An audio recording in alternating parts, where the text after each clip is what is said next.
2021, but his contract at PSG then meant he couldn't talk to them. Oh, let's get more on this now then. We can speak live to Lee McQueen from the Last Word On Spurs podcast. Lee, 30 seconds away, Spurs from going third, beating Southampton, then the debatable penalty. Spurs fans have got 2 weeks off. Only Spurs, eh?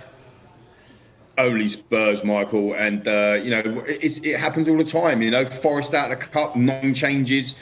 Sheffield United out of the Cup, 8 changes. Southampton, bottom of the league, they can't buy a win. And we go and mess that up as well. Wolves in the bottom 4, when we played them, they couldn't win. We gave them a 1-0 win. Leicester in the bottom 4 when we played them. I don't think they've won a game since they smashed us 4-1. I mean, it's over and over again. It's that rinse and repeat cycle, Michael. And it's tiring. It is really tiring. And, as you said, we do our shows every week, 2-3 times a week as well. We get lots of interaction from the fans, and the fans want to see something different. I'm calling for change. Something needs to be different, Michael, to be fair, because this cannot go on. We had 6 directors of football in place in the 22 years under this ownership, and the most sustained enjoyment, I can't say success because we ain't won anything, but the most sustained enjoyment during that period of time has been under Harry Redknapp and Maurizio Pochettino,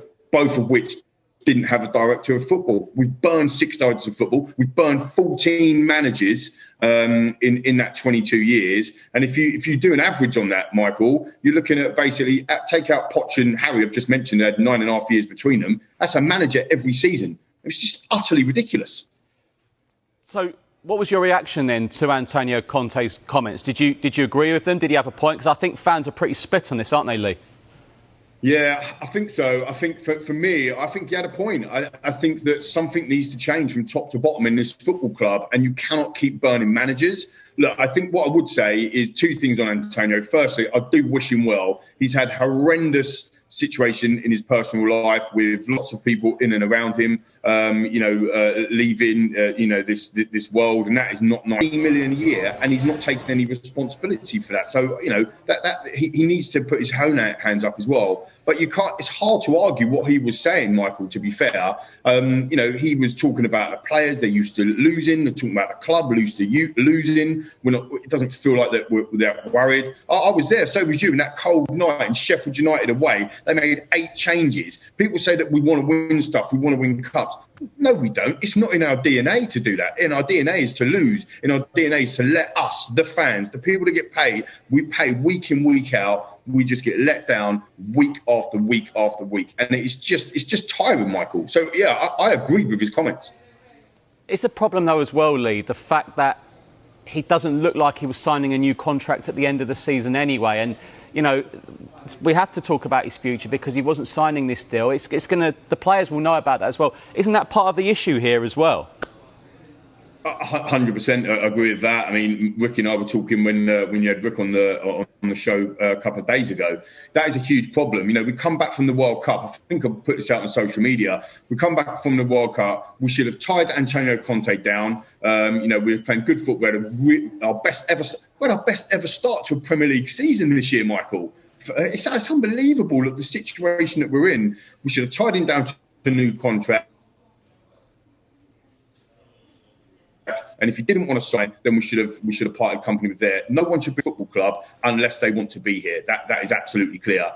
We should also, off the back of that, tie Harry Kane down to a new contract. That is another problem that is waiting to spring out the jack in the box as well. And the season could have been so different after the World Cup. Yes, we had injuries, but we had a situation where it could have been happy and it could have been looking forward, and we could have been saying, right, let's build on where we are.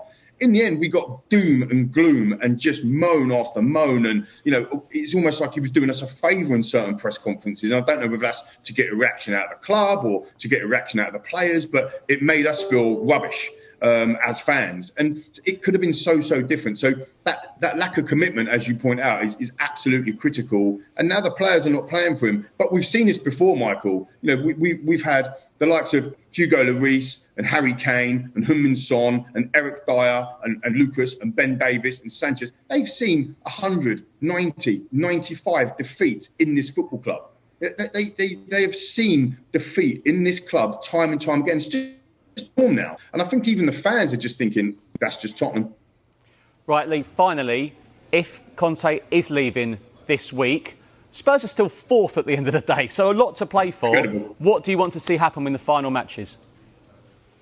But like I say, I mean, a serial winner. I'm absolutely gutted that it hasn't worked out for Antonio Conte. I think you share that view as well, Michael, having spoken to you a few times and stuff. I really, really wanted this to work, but it's clearly inevitable that he's gonna part ways and go his separate ways. And when that happens, which I understand to be in the next 48 hours due to your good show, I think there's only one man, and everyone's. It's going to split opinion, but I don't see how it can. We want somebody that's going to play attacking front foot football. We want somebody that's going to do the high press. We want somebody who's going to get the best out of our young players.